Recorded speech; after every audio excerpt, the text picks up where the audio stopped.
سال نو رو تبریک میگم. ان شاءالله که سال پرکبابی داشته باشین. خیلی حال میده. خیلی خوب. من از مونیخ میام و به خاطر برنامه اومدم اینجا. چرا چه چیزی باعث شده که شما از مونیخ بلند شدید اومدین هامبورگ؟ اول اینکه دیدن بیشتر ایرانی‌ها تشویق کرد من اینجا بیام. دوست داشتم بیشتر ایرانی‌ها رو ببینم، جمعیت ایرانی‌ها رو دوستانی که تشویق میکنه برای موزیک، برای اومدم و هم خودم دوست داشتم یه دیدنی داشته باشم در هامبورگ و اولین بارم اومدم تو هامبورگ و خیلی دوست داشتم هامبورگ رو ببینم از نزدیک، مردمانش و دوستان که واقعا برخورد دوستانشون واقعا به ما اثر گذاشت که همیشه بیان.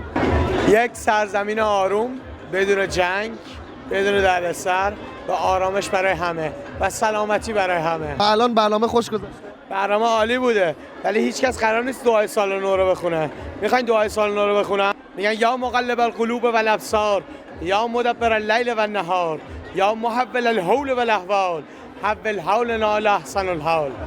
سال 1390 مبارک همتون باشه.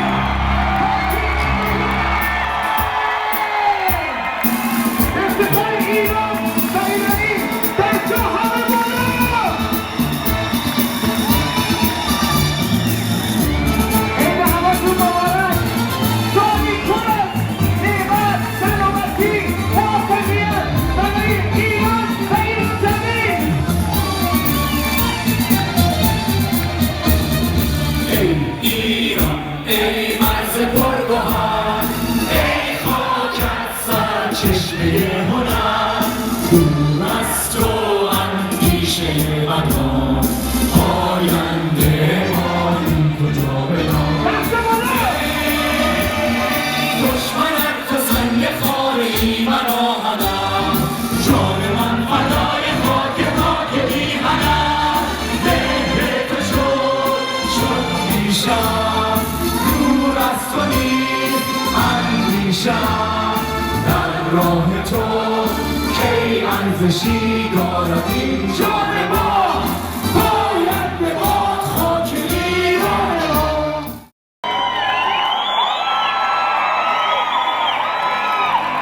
هرکس به تمنای کسی قلب می‌یابد،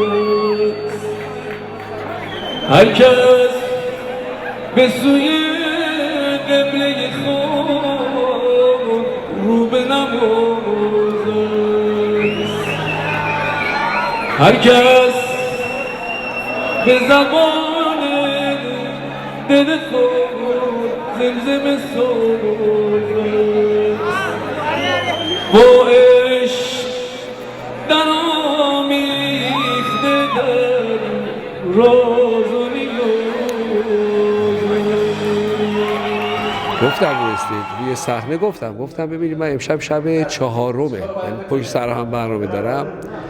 وقتی که این سه نسل رو واقعا میدیدم بین جمعیت که به قول شما از کوچیک و بزرگ و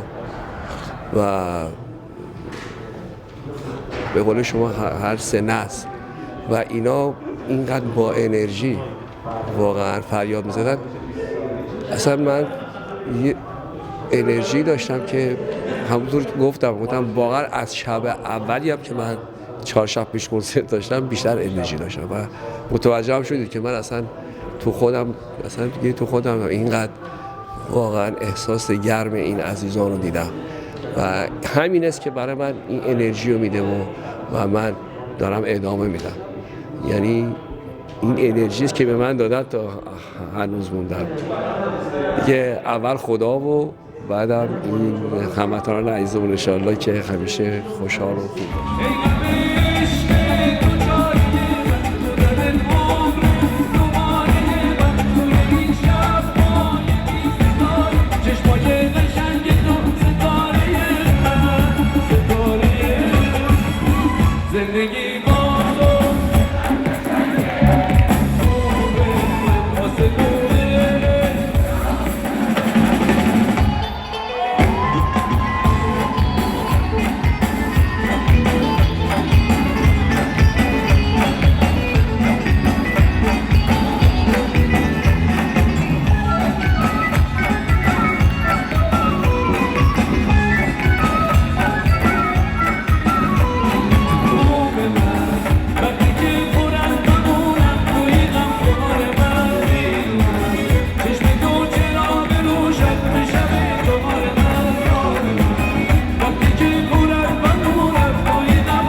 آرزو دارم که یه روز هممون خواب تو ایران باشیم و اتفاقا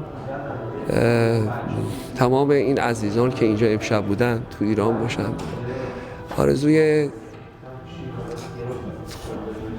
موفقیت و خوشبختی برای تمام عزیزان که در داخل ایران هستن دارم.